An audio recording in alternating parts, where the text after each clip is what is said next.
My name is Gabriel Eng-Goetz.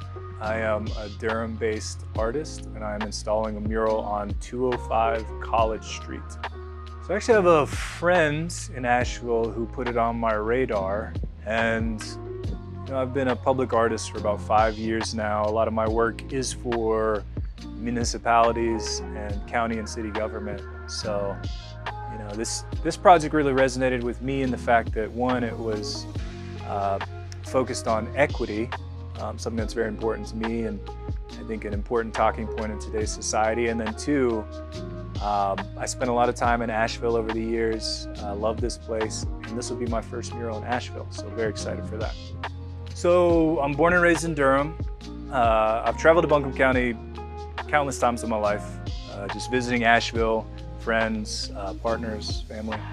But I've lived in several other places. I actually lived in Ukraine 4 years as a kid. I've lived in, I went to school at Syracuse University where I got my Bachelor in Fine Arts degree.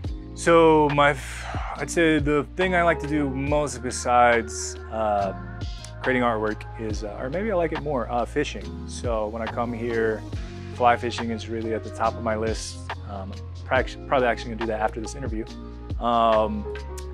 But also just love to hike, love to explore the music and food scene here.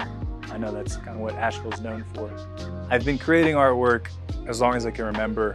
My sister is a really talented artist, and she is older than me and always pushed me to push my craft. It was always a competition as kids, and I give her a lot of credit in getting me into the arts and pushing me to a certain level.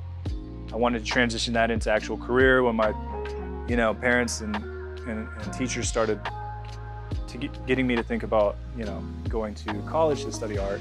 I ended up at Syracuse University studying illustration, which is where I got my BFA.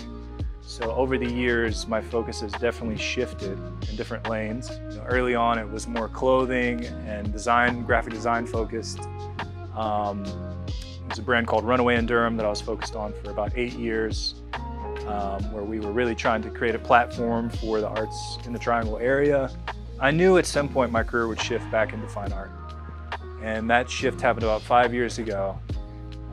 I got some opportunities to create murals, and from there it's just continued to grow. And the beauty of murals is it's a giant billboard for your work.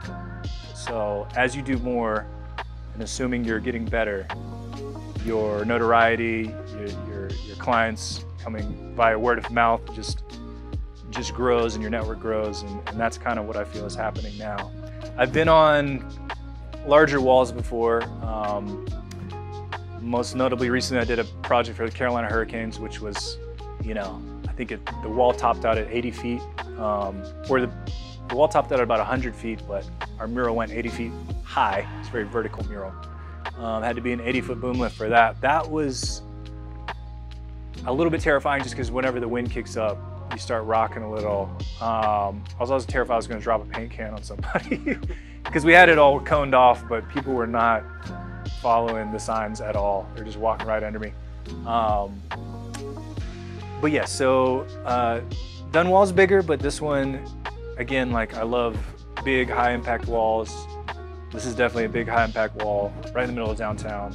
So extremely excited about this piece. I think it's going to be an awesome just intro for my art to debut in Asheville. I've never done a show or had a mural here, so hopefully this is the first of many. Technically anybody can be an artist, right?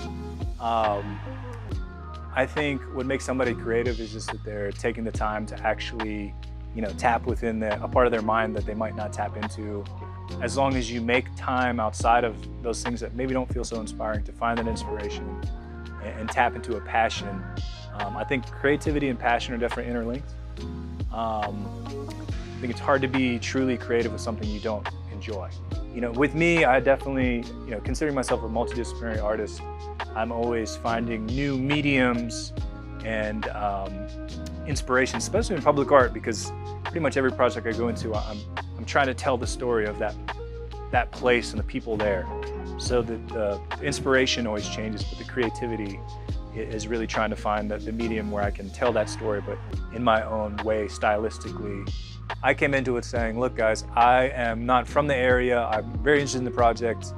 I would love the opportunity to do a community engagement campaign prior to my design to learn about what equity means to Asheville, do my own research, and attend events, which I've been doing for the last week here, focused on Juneteenth specifically, and use that feedback to then create my design and present it to the committee and board once all that feedback was internalized and it would inform the design.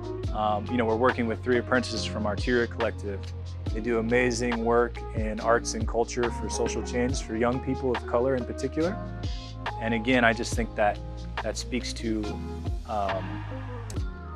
different methods that you can use to really try and tap into the community, especially when you're trying to work with youth. I think working with organizations like them is extremely important. Public art is really speaking on a people and a place. So obviously cultural identity is huge there, and then history is what informs all of that identity. So tapping into the history and then pulling that into a mural or a sculpture or whatever the project may be, just trying to figure out how to visually interpret and represent those stories. The responses have been great. Most of the responses I'm getting thus far are focused on housing, healthcare, criminal justice, education, and civil rights history.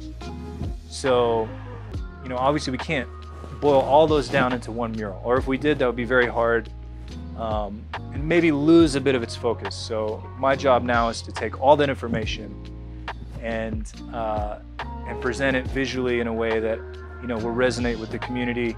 We can't please everybody, obviously, but my goal is to at least make it as inclusive and genuine as possible. That is my biggest challenge. I'm up for the challenge. I know I have a ton of work ahead of me. Hopefully,